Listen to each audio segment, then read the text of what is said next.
The talkSPORT team in Zurich ahead of the final of the Euros. England taking on Spain in Basel. Of course, will be live on talkSPORT.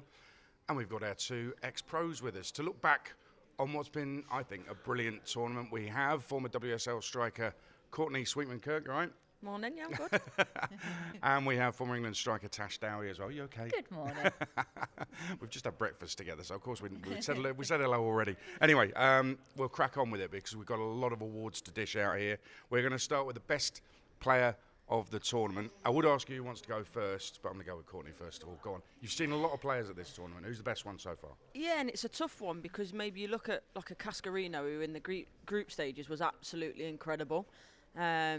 But obviously sort of France have tailed off. I think you normally give these awards to players that get to the final, but I do want to give her a shout because I think she's been incredible. But I think I've got to give it to Bonmatí. I think when you look at obviously where she was, viral meningitis, she was hospitalised, but then she plays like that. That's never been the case.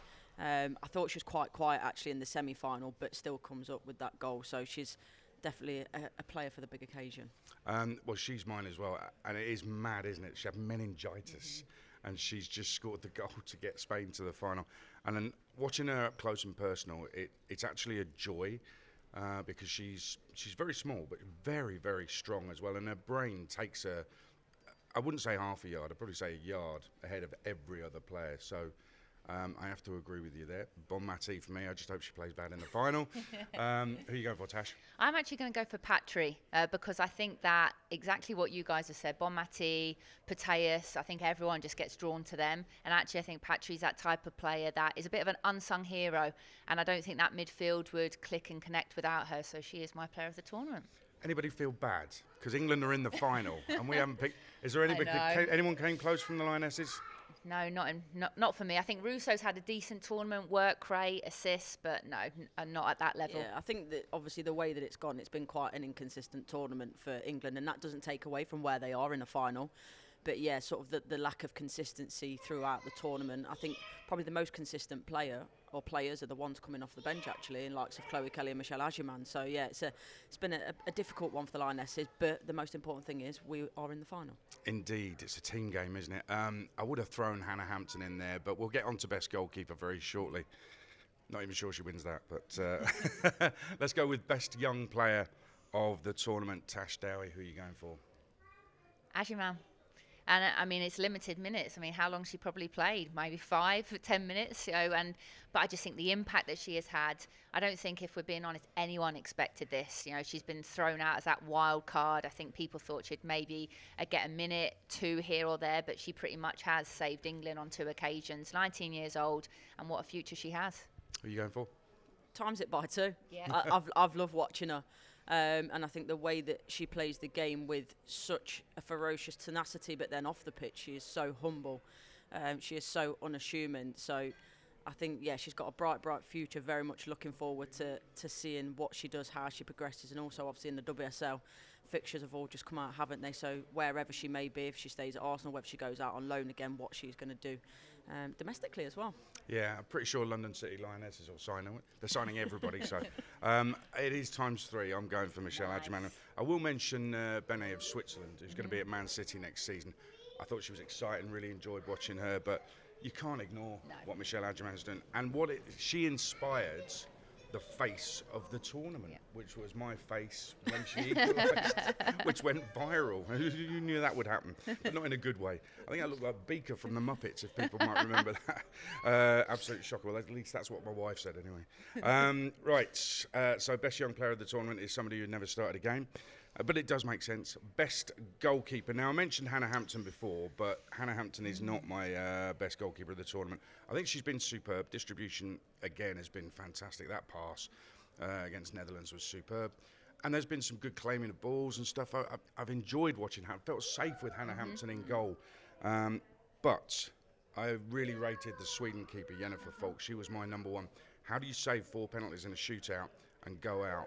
Incredible. Well, you smash one over the bar. Yeah, she can save them, but she can't take them. But she's still my number one keeper, even though they went out in the quarters. So Jennifer Falk of Sweden. Tash, who are you going for? Berger for me. I think that big game against France, I think it's a huge, and to be honest, that save of the tournament, best save I've ever seen actually in a women's game.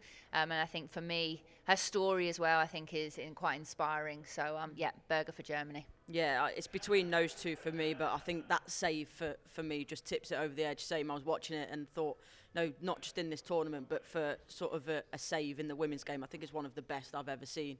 And like you say, the story behind it, the penalties after that, she can obviously smash a penalty in the corner as well. She took one.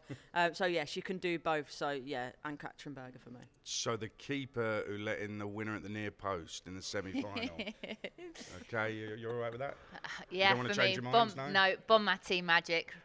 Okay. Okay. Nation that surprised you at this tournament in a good way, Tash, who you go for? It was my dark horse from the start, Italy. I just think that I'm excited for the nation. 3 years the league's been professional and they're making a semi-final, and I think they were very close to making a final. So I'm excited to actually see the progress of the Italian league and this Italian team and players. Hopefully we see more as well in the WSL. So yeah, Italy for me. They were petrifyingly close to making the final, weren't they? They were. Former Milan striker Tash Dowie says Italy. Courtney? Yeah, I would say Italy, although I do want to give a bit of a shout to Switzerland. I think a home tournament always gives you that little bit of extra energy, and I think if we're being honest and looking player for player, we probably might not have expected them if it wasn't a home tournament to get out the group, whereas I think that you saw they used that energy to push them that little bit further. But again, in terms of longevity in the tournament, it's got to be Italy. They were a minute away from obviously the sort of penalties, wasn't it? And potentially at that point, it's a massive lottery. So, as Tash says, where they've come from in terms of domestically, I think it will give a massive boost, hopefully, in Italy to the game, and we'll see them go further in tournaments. I've gone a bit left field with this one. Okay, I've gone for Belgium.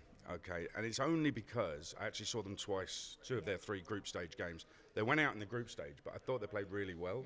They were competitive, had some good players, some good football as well. I enjoyed watching Belgium.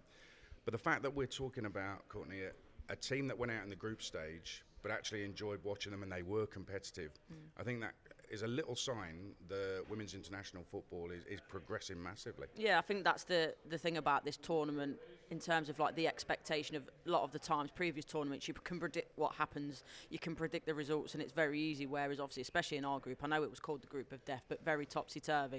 I think the same with the sort of the Germany-Sweden group as well. So yeah, I think that the competitive of the tournament is definitely got a lot better. Okay, nation that was underwhelming for you. This is going to be really interesting. Courtney, who are you going for? Netherlands. I love to watch them play normally. Vivian Miedema is a player that I love to watch as a former striker myself. But yeah, especially in that England game, I just think the lack of fight. I know we were good in that game, but I think they were especially poor. And you look at the Wales game, you think, yeah, it's a good start.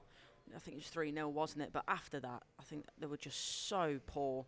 They've got so many good quality players, especially on the ball. And I just didn't think we saw any of that. And I suppose you could argue England in that first game as well, in terms of France and some of the performances. But obviously, we've then progressed throughout the tournament. Yes, at times it's been topsy-turvy, but we've got there. Whereas, yeah, completely underwhelmed by the Netherlands. I thought they'd go a lot further. It's a good point about England, by the way. We have been underwhelming, but we're in the final. It is a bit crazy. Tash, who are you going for? I'm going to change then, because I was going to say the Netherlands, but I'm going to actually say Norway. I think that no manager can seem to find the answer. And I think when you look at the players that they've got on paper, it's probably some of the best players in the world, that front 6 in particular.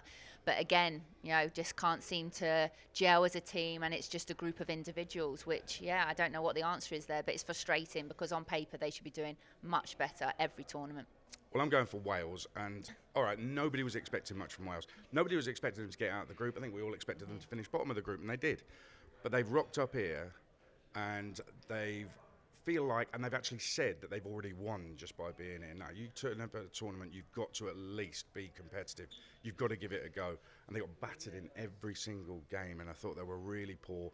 I look at the coach, and everybody says she speaks very well, and that's fine. But she's talking about spirit and, big rivalry with England. Come on, you've got to get your team and your tactics spot on. She was leaving good players out. She wasn't playing their best team. The tactics were highly questionable.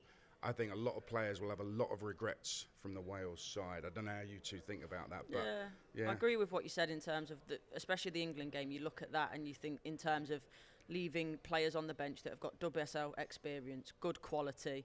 Hannah Kane's a prime example, comes on, scores, like the likes of Hayley Ladd. Yeah, for me, those decisions did seem strange. Am I being harsh? I mean, it's you, Adrian. Next question. Oh, just try harder. You know I have loyalties towards Wales. My partner works for them, so no comment. Yeah, no, that's the best way to do it. Yeah, no comment. Let's go with best goal of the tournament. I'm going to go first here. Claudia Pina, Spain against Switzerland. Yes. Actually, it was close between Lauren James' goal against Netherlands and this one, but I went for this one because I watched it over and over again while preparing this. And she hits it with ferocity. It's not just the curl, and there's players in the way. She's got to get it around them, out the reach of the keeper, and she hits it really hard, and it's just so good into the top corner. So that just edged out Lauren James' goal for me. So Pina against Switzerland for Spain. Tash? Yeah, I'm going to have to agree with you. I think her one against Belgium and Switzerland were pretty much carbon copies. Maybe even throwing a Girelli in there, that shape shot. I mean, I just love a good drop of the shoulder shape shot. So, but I'm going to have to agree with you. Pina for me. We agree on something. Yes. Courtney? I'm going to go against you both. And to be fair, I'll be honest, my first thought was Pina. I think it's a fantastic goal, but I think we've got to talk about that Lauren James goal, and it's nice as a pitchside reporter where we are, the angles that we get, and I was sort of behind that goal as it went in, and same the way that Lauren sort of drops the shoulder, hits it with a left foot, and just arrows it in the corner, and just sort of the limbs and the scenes, and I think that's probably as well, like in my head in terms of that moment, and hearing the crowd and feeling the moment, rather than obviously Pina. I was watching it on the television, so didn't obviously get the atmosphere, but yeah, that Lauren James goal was fantastic. Nice. Oh, you made me feel guilty about picking Pina's goal now. And actually, was that the one right in front of you where she did the chill guy celebration? Yeah. I thought she was doing that for you because you're so chilled. You are so laid back. I thought she said, "Oh, there's Courtney. I'll do the chill guy." So that's you. So best goal we've sorted. Favourite moment of the tournament, Courtney Sweetman-Kirk. That's a tough one. A real tough one. I'm probably going, and on sort of the theme of another celebration and just the vibe of it, Chloe Kelly when she slots that goal in. Obviously the rebound from the penalty, and again, very lucky. She's sort of celebrated right past us, and I just think, I know Chloe quite well, I've played with her, and I just love the fact that that was a big moment for her, the way that, she's like, the camera celebrations. If to say, look, maybe I missed the penalty, but I put the rebound in. It's 119 minutes. Don't worry, we're fine. And I just think that's Chloe all over, her personality, the way that, she's come on in every game. She's not moaned. She's not been, she will be frustrated, but not been outwardly frustrated. And for me, a player that deserves to be starting, and she's still come on with the great attitude, and sort of with her and Michelle saved the day again. I'm going to pick almost it's part of the same moment. It's when she told the fans to calm down. I mean, what they've just put us through, Adjman equalising in 96 minutes, and then she has a penalty save but scores the rebound, and then turns to them and says, "Oh, calm down, it's all right. We're on top. We know what we're doing." Really? Come on, you can't tell England fans to calm down after what's just been going on. And then the Sweden game before that, how on earth can we calm down? But wouldn't have it any other way. So that, for me, was the moment of the tournament. Tash? I think for me, it's the Adjman equaliser in the 96th minute. I think me and Joe were doing the commentary, and it's not like Joe to kind of call it as if England are going home, but he pretty much said, and I remember saying in the commentary, they only need one more opportunity, Joe, and then for the 19-year-old kid to come on and get that equaliser, and the finish was superb as well, the touch, and to hit it with so much power. And again, just she did it again, didn't she? And I just think we all thought we were going home, and she produced. So Adjman equaliser for me. Nobody picked Joe Shannon's penalty save, no? No. That's former England striker Tash Dowie having a penalty saved by a rank amateur, Joe Shannon. You in okay? baby-sized goals. Yeah, it was 9-a-side. Let's just put that in there, because it's not in 11-a-side. Hang on, doesn't it count then? No? All right, you try and be a good person and give in his moment, and this is what happens. Never again am I going easy on someone. Talking of which, favourite moment with the talkSPORT team in the tournament. I had difficulty with this, not because there's been no good moments, but there's been so many good moments. And I'll just quickly get mine out of the way first. It was the trip to Geneva all round, because we have someone working with us called Angelina, who we know as Big Ange. She rocked up in Geneva that first time at the tournament and lifted us all up. There was just a boost that we needed. She's full of energy. She's filming this right now, so thank you very much, Big Ange. And Blushing behind the camera a lot. she's not big, but big hands, big personality. But Geneva was a beautiful city. I mean, incredible city. If you've never been, I recommend it because it actually blew me away in the short time we were there. And of course, England won, which always helps as well. So I think that little break in Geneva for the talkSPORT team. And we had some challenges there as well, overcame those challenges, all harmonious. So absolutely loved that little trip. So that, for me, the little break in Geneva, the semi-final, that was the talkSPORT moment of the tournament. Love that. Tash? I'm going to go with mine and Courtney's little assist, and when I scored against Joe Shannon, it was beautiful. Little played it into Courtney, followed my run. She did a little flick on the outside of her foot. Joe sold himself, little touch around left foot, slotted it bottom corner, and that goal would definitely. It hasn't been highlighted. Surprised that hasn't been clipped anywhere or been spoken about, and also your celebration. I mean, I've never witnessed anything like it. The face. And then the camera taken after. I mean, that moment will live with me. So that was probably up there as well. You can't get that out of your head now, can you? No, I'm unfortunately so not. I'm sure there's some sort of operation. I'm so sorry. By the way, there are still people who think that Tash could play WSL, the double title winner, FA Cup winner. Do you think she's got a chance? If She could get her boots on. She'd be grand. London City Lionesses are calling. Oh, yeah, I think they called me as well. Called everybody. Courtney, what are you going for? I will mention about what you said about Geneva and Ange coming out, because I think what you don't appreciate for a tournament, it's great and everyone loves it. But also you get to like 3 weeks away from home, the energy does dip a little bit. I'm missing my dog and my wife and all that sort of stuff. So like I was probably in a bit of a moment where we needed energy. So when Ange comes in with that fresh energy, I think it was a real good moment. And like you say, Geneva's a beautiful city. But you know what? When we went out for dinner last night, I think I really enjoyed it. I just think we've spent so long together. We're getting obviously more comfortable with each other, telling stories, some that we can't repeat right now. And I just remember being in the lift last night and my cheeks were hurting because we've sat there and laughed so much. So I just think we probably won't get a chance to obviously go out now with different bits and bobs. So I think if that's sort of the last team meal, I just think it was a perfect way to end it. Beautiful. Yeah, and it's not always possible to go out together as a group because of work commitments and various other things. So it was nice this late in the tournament to go out, and it was a bloody good laugh, wasn't it? Fantastic. And are we all saying England are going to win tomorrow? Yes. Yeah? Yeah. Yeah. There's no Let's sincerity. do it. Why not? We all hope that England win. The Euro final will top this off nicely with the Lionesses' victory, and we'll be there in Basel for talkSPORT. On AM, on DAB, via the talkSPORT app and on your smart speaker. talkSPORT.